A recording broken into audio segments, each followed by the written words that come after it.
Meus amigos, é grave a situação na Bolívia. As agências internacionais de notícia estão dizendo que o presidente Evo Morales assegurou aos meios de comunicação que ganhou o primeiro turno das eleições presidenciais em seu país.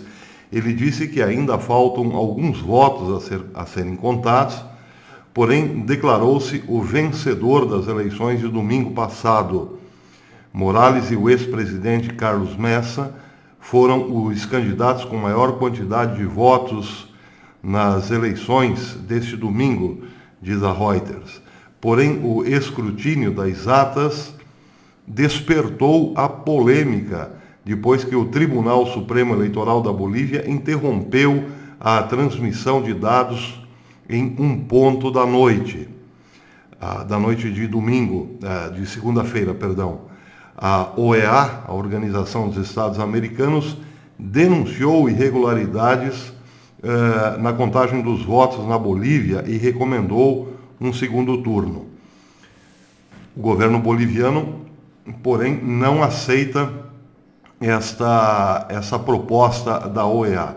Bem, a questão é grave pelo seguinte, porque imaginem aqui no Brasil a seguinte situação. Bolsonaro ganhou disparadamente no primeiro turno, certamente chegando aos 80% da preferência dos votos. Mesmo assim, e bem sabemos por quê, por causa das urnas eletrônicas corrompíveis, foi para um segundo turno. Aí, a mesma e esmagadora decisão. Porém, Bolsonaro só foi empossado porque a contagem de votos, dessa vez, teve uma pressão um tanto quanto diferente, bem sabemos também. Sabemos que houve sim uma pressão militar para que a contagem fosse honesta. E aí Bolsonaro finalmente pôde ser declarado vencedor. Mas vejam, o mesmo não aconteceu quando Dilma e Aécio Neves disputaram. Aécio Neves fez de tudo para não ganhar a eleição. E mesmo assim, Dilma só foi declarada vencedora, porque o então ministro do Supremo Tribunal Eleitoral, Dias Toffoli, fez usou do mesmo expediente que fez a Bolívia agora. Fechou a sala de contagem e algumas horas depois deu Dilma como vencedora, quando todo mundo sabia e estava na expectativa de que Aécio Neves tinha ultrapassado a sua adversária. Bem, Aécio Neves estava ali apenas para figurar como uma espécie de adversário opositor. Todos queriam lá no PSDB que a política do endurecimento do comunismo desejada por Fernando Henrique e que só poderia ser executada naquele momento por Dilma, continuasse.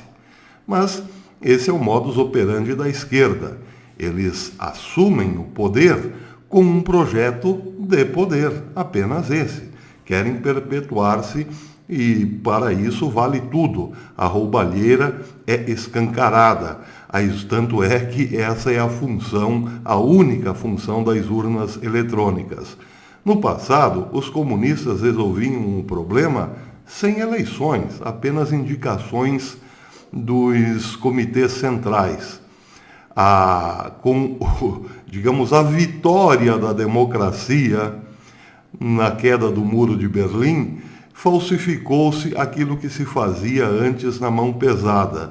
Inventaram a tal contagem de votos eletrônica.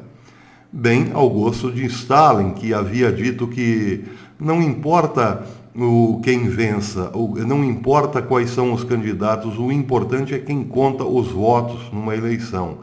E assim, mascarada de democracia, a esquerda, leia-se os comunistas, quando chegam ao poder, vão ficando, a menos que aconteça um milagre, como foi o caso do Brasil.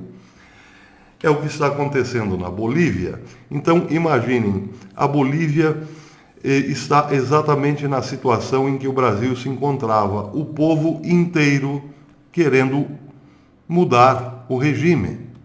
Apesar de que lá na Bolívia o candidato, evidentemente, não é nenhum Bolsonaro, como de resto em nenhum lugar existe outro Bolsonaro. Deus, quando fez a forma de Jair Bolsonaro, inutilizou-a para que não houvesse um similar por aí. Pois é, mas mesmo assim, o povo boliviano não aguenta mais, e eu digo o povo em sua grande maioria. Porém, essa grande maioria pouco interessa para quem conta os votos, e quem conta os votos são os juízes de Evo Morales, tais como aqui eram os juízes de Lula e Dilma.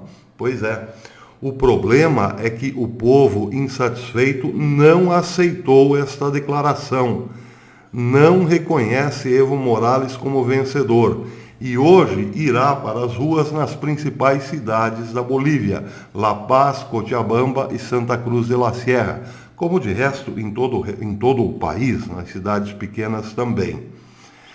Mas, vejam bem, a Rússia já reconheceu, a Rússia que tem uma influência muito grande, para dizer o mínimo, sobre a Bolívia, sobre o governo de Evo Morales, já reconheceu. Evo Morales é presidente e tudo o que se fizer a partir daí será considerado uma tentativa de golpe.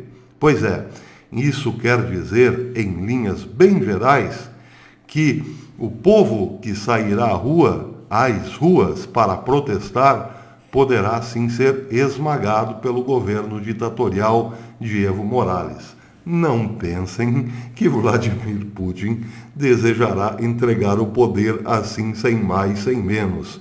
Eles já viram o quanto é dispendioso para a esquerda uma mudança de regime na América do Sul nesta altura do campeonato.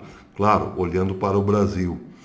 Bem, a expectativa é essa, muita violência a partir de hoje, quinta-feira, até sabe-se lá quando, nas ruas da Bolívia. O cocaleiro Evo Morales já disse que endurecerá o caldo e já disse o seguinte: estão planejando um golpe, sendo que o golpe foi dado há muito tempo por eles mesmos. Então vamos ficar de olho no que pode acontecer. Não está descartado o uso extremo da violência, ou o uso da violência extrema. A oposição, os líderes da oposição já orientaram o povo.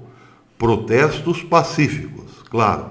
Acontece que Evo Morales está gastando os tubos para botar a sua, guarda, ou melhor, a sua militância bolivariana nas ruas. Os cocaleiros do país estão vindo em peso para as principais cidades, principalmente La Paz. E aí sim, provavelmente essa gente já bem orientadinha para quebrar o pau, os chamados black blocs. A direita faz protestos pacíficos, mas esse pacifismo não é combinado com os adversários, e é daí que vem o perigo.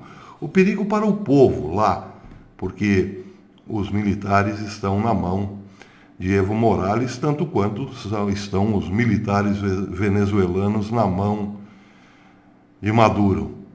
E por trás de tudo isso, os olhos que tudo veem de Vladimir Putin. Deus tenha piedade do povo boliviano.